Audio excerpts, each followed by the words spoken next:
नबी पाक सल्लल्लाहु तआला अलैहि वसल्लम अपने आखिरी दिनों में, ये आखिरी दिन है, सहाबा को जमा करके फरमाते हैं कि मेरे जाने का दिन करीब आ चुके, तुम में से किसी का कोई हक बाकी है तो मुझसे ले सकता है, कोई हक बाकी है।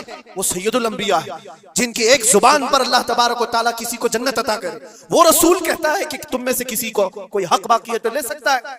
सहाबा खामोश थे, लेकिन एक सहाबी खड़े हो गए, कहा मेरा एक हक बाकी है। ऐसा भी यही दीन है। हुजूर से कहते मेरा हक बाकी है।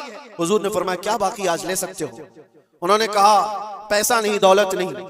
एक बार याद है, जंग में जाने के वक्त आप सफ़ें दुरुस्त कर रहे थे, सफ़ें दुरुस्त करते हुए मैं थोड़ा सबसे आगे आ गया था और आपके हाथ में छड़ी थी और आपने मुझे छड़ी से मारा था और मैं आज वो बदला लेना चाहता हूं। अल्लाह अकबर, रोंगटे खड़े हो जाते हैं सुनकर। उन्होंने जैसे ही कहा सहाबा की गर्दनें तन गई। कहा कौन है जो सैयदुल अंबिया से बदले की बात करता है?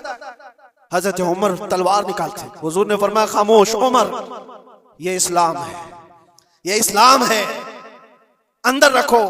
और साहबी से कहा इजाजत है, तुम बदला ले सकते हो। हुजूर पाक सल्लल्लाहु तआला अलैहि वसल्लम खड़े हो गए। वो साहबी आगे आए और कहा कि मैं बदला इस सूरज में लूंगा कि जिस वक्त आपने मुझे मारा था उस वक्त मेरे बदन पर कोई कपड़ा नहीं था, मैं सिर्फ लुंगी पहना हुआ था, तहबंद थी, ऊपर का जिस्म मेरा खुला हुआ था, मेरे जिस्म पर कोई लिबास नहीं था, ऊपर सिर्फ तहबंद पहना हुआ था। मैं चाहता हूं कि आप भी सिर्फ तहबंद पर हो, आपका जुब्बा निकाल दीजिए आप। हुजूर पाक सल्लल्लाहु अलैहि वसल्लम ने कोई ताखीर नहीं फरमाई, फौरन अपना जुब्बा उतार दिया। सहाबा देख करके हैरत ज़दा थे, सबके जिस्मों पर कपकपी थी, ये कौन बंदा है, महबूबे खुदा की बारगाह में इस तरह की बात करता है।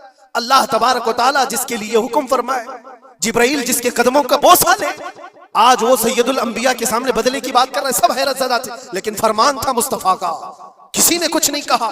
हुजूर ने जुब्बा उठा दिया। वो सहाबी बढ़ करके आए, पीछे की तरफ आए और हुजूर पाक के दो कंधों के बीच में जो मोहरे नबुव्वत थी उसको चूम करके बोसे लेने लगे और कहा फुस्तु बिरब्बिल काबा, रब्बे काबा की कसम, मैं अपनी मुराद को पहुंच गया। कहा बस ये बदला लेना था कि हुजूर पाक सल्लल्लाहु अलैहि वसल्लम के दोनों कंधों के बीच में मोहरे नबुव्वत थी जो सूरज से ज्यादा चमकती थी। वो साहबी कहते हैं महीनों से, सालों से मुझे इसका इंतजार था कि एक बार मोहरे नबुव्वत देख लूं। मैंने ये रास्ता इख्तियार किया सिर्फ मोहरे नबुव्वत को चूमने की। वाकया तो अपनी जगह पर, लेकिन हुजूर सैयदुल अंबिया ने अपने आप को जो पेश फरमाया, बताओ कोई इससे ज्यादा इक्वालिटी की बात कर सकता है? कोई आए जवाब देने के लिए जनता के सामने तो पता चले।